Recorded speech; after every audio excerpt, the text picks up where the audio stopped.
సీతమ్మ సాగర్లో భూములు పోయినటువంటి మేము రైతులంతా వస్తే మాకు ఇక్కడ దిక్కు దివాణం లేకుండా పోలీసు వాళ్ళు మరి ఎవరు కూడా మంత్రులు కానీ ఎమ్మెల్యేలు కానీ ఎవరు కానీ మమ్మల్ని పట్టించుకునే పరిస్థితి లేదు.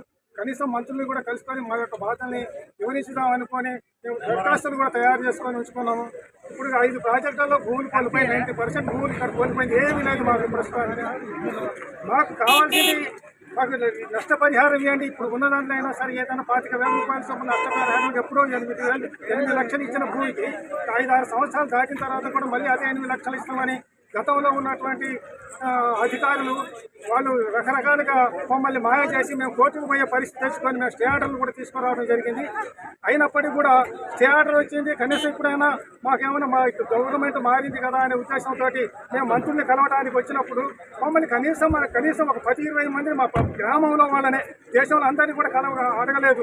10 మంది 20 మందిని కలవమని మేము అనేక మందిని అడిగినాం. పోలీసు వాళ్ళని కూడా రిక్వెస్ట్ చేసినాం.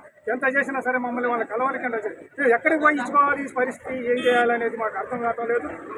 మాకు కావాల్సింది ఏంటంటే ఇప్పుడు ఎకరానికి 25 లక్షల రూపాయల చొప్పున నష్టపరిహారం ఇచ్చుకుంటా ఇక్కడ ఉన్నటువంటి లోకల్లో ఉన్నటువంటి అర్హులైనటువంటి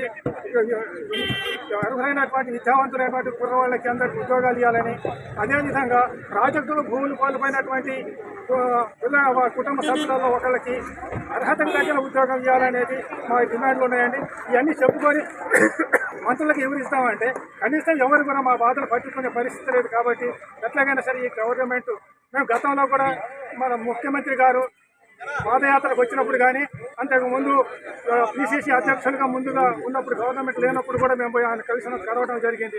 అయినా ఇప్పటి వరకు మా యొక్క బాధ చెప్పుకునే పరిస్థితి కూడా లేని పరిస్థితి వచ్చింది ఇక్కడ మాకు. కాబట్టి మేమంతా కోరుకునేది ఏంటంటే మాకు న్యాయం చేయాలని. మా ఇక్కడ 90% భూములు కోల్పోయి ఏమి లేదన్నట్టుగా ఇక మేము వచ్చిన కూలీ చేసుకొని బతకడానికి కూడా వీలు లేని పరిస్థితి ఏర్పడి ఉన్నది మాకు ఇక్కడ. కాబట్టి మాకు ఇక్కడ చేయాలనే ఆశతో ఇక్కడికి వచ్చినా కూడా మా ఆశలు నెరవేరలేదు. కానీ ప్రభుత్వం వారు ఇకనైనా సరే ఈ మీడియా ద్వారాగా మేము గవర్నమెంట్కి తెలియజేసేది ఏంటంటే మా యొక్క బాధల్ని మీ దగ్గర వివరించడం జరిగింది.